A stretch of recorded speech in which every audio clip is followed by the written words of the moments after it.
ഞാൻ സംസാരിക്കുമ്പോൾ വീണ്ടും ചോദിക്കല്ലേ അങ്ങ്? ഞാൻ മറുപടി പറയട്ടെ. നിങ്ങൾക്ക് എന്താണ് ഇത്ര പ്രശ്നം? അല്ല, നിങ്ങൾ അത് തന്നെയല്ലേ ചോദിച്ചു, അതിനല്ലേ ഞാൻ മറുപടി പറയണേ. നിങ്ങൾ എന്തിനാ ഇങ്ങനെ ഇടയ്ക്കിടയ്ക്ക് കയറുന്നത്? ഇടയ്ക്കിടയ്ക്ക് കയറരുത്. നിങ്ങൾ ചോദിച്ചാൽ ഞാൻ മറുപടി പറയാം. ഞാൻ അവിടെ ഇരിക്കുമല്ലേ, ഇതെല്ലാം തീർത്ത് അങ്ങ് വീണ്ടും ചോദിക്കുന്നത് എന്തിനാ? അങ്ങ് ചോദിച്ചത് ഞാൻ കേട്ടല്ലോ, ഞാൻ പറയാൻ അനുവദിക്കണ്ടേ? ഇപ്പം ഗവൺമെൻറ് അതിൽ പങ്കാളിയാണ്. സംസ്ഥാന സർക്കാർ PM ശ്രീ പദ്ധതിയിൽ പങ്കാളിയാണ്. മരവിപ്പിച്ചെന്ന് പറയുന്ന തീരുമാനം എന്താ? ഇത് എന്ന് മുതലെടുത്ത തീരുമാനങ്ങളാണിത്. മുഴുവൻ തീരുമാനങ്ങൾ ഇവിടെ എടുത്തിട്ടുണ്ടല്ലോ. ഇതെല്ലാം നേരത്തെ തന്നെ തീരുമാനിച്ച് എടുത്തിരിക്കുന്ന കാര്യങ്ങളല്ലേ. ഇവിടുത്തെ ഫിനാൻസിൻ്റെ അനുമതിയോടുകൂടി എല്ലാ തീരുമാനങ്ങളും എടുത്തുകൊണ്ടാണ് ഇത് ചെയ്തിരിക്കുന്നത്. 2024 തീരുമാനം എടുത്തിട്ടുണ്ട് ഇത് സംബന്ധിച്ച്. 2024 അതടക്കമുള്ള തീരുമാനങ്ങൾ എടുത്തിട്ടുണ്ട്. കഴിഞ്ഞ ഗവൺമെൻറ്റാണ് ഒപ്പുവെച്ചത്, ഞങ്ങളല്ല ഒപ്പുവെച്ചത്. ഇപ്പോൾ ഗവൺമെൻറ്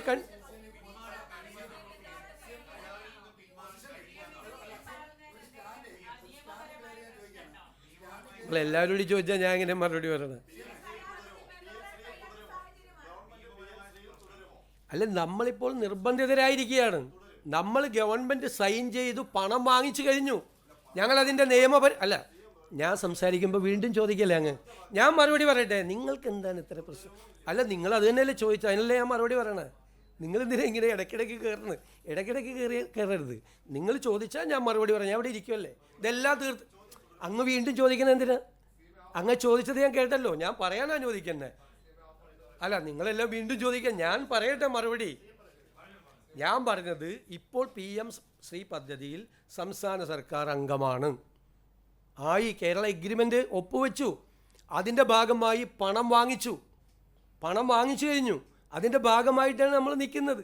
നമ്മളിതിനെ സംസ്ഥാന സർക്കാരിനെ ബാധിക്കാത്ത തരത്തിൽ വിദ്യാഭ്യാസ വിഷയത്തിൽ നമുക്കുള്ള ആ വിദ്യാഭ്യാസപരമായ അവകാശങ്ങൾ, സർക്കാരിനുള്ള അവകാശങ്ങൾ ബലി കഴിക്കാതെ എന്തു ചെയ്യാൻ പറ്റുമെന്നുള്ളതാണ് ഞങ്ങൾ ആലോചിക്കുന്നതിന്. അതല്ലേ ഞങ്ങൾക്ക് ആലോചിക്കാൻ പറ്റുള്ളൂ. വേറെ ചോദിക്കും.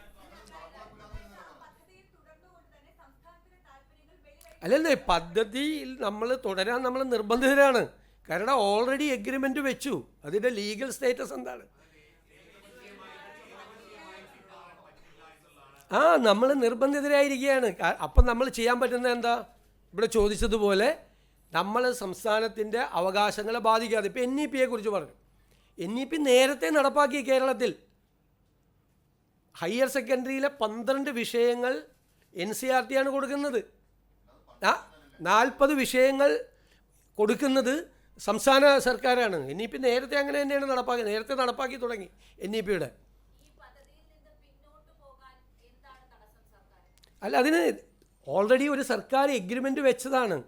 അതിന് നിയമപരമായ നടപടിക്രമങ്ങൾ കൊണ്ട് നമ്മൾ അതിൻ്റെ അകത്ത് നിൽക്കുകയാണ്, നിർബന്ധിതരായിരിക്കുകയാണ്.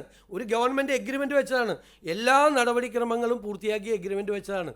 ഞാൻ ധനകാര്യ വകുപ്പിൻ്റെ റിപ്പോർട്ട് വരെ വായിക്കാം. ധനകാര്യ വകുപ്പിൻ്റെ ആ കാലഘട്ടത്തിൽ ധനകാര്യ വകുപ്പ് തീരുമാനമെടുത്ത് ഫിനാൻഷ്യൽ ക്ലിയറൻസ് കൊടുത്തു. എല്ലാ ക്ലിയറൻസും കൊടുത്തിട്ടാണ് ഗവൺമെൻറ് പോയിട്ട് ഒപ്പുവെച്ചത്. എല്ലാ സംസ്ഥാനങ്ങളും ഒപ്പുവെച്ചു. ഞങ്ങൾ വിവിധ സംസ്ഥാനങ്ങളുമായിട്ട് കൂടി ഇതിൽ ഒപ്പുവെച്ച BJP ഇതര സംസ്ഥാനങ്ങളിലെ മുഖ്യമന്ത്രിമാരുമായിട്ട് കൂടി സംസാരിച്ചു. അപ്പോൾ ഞങ്ങൾ ജോയിൻ്റായിട്ട് നമ്മുടെ സംസ്ഥാനത്തിൻ്റെ വിദ്യാഭ്യാസ അവകാശങ്ങളെ തൊടാത്ത രീതിയിൽ അത് പരിഹരിക്കാൻ വേണ്ടിയിട്ടുള്ള കൂട്ടായ തീരുമാനം എടുക്കാനും തീരുമാനിച്ചിട്ടുണ്ട്. എല്ലാ ഗവൺമെൻറ്റുകളും ഒപ്പുവെച്ചു.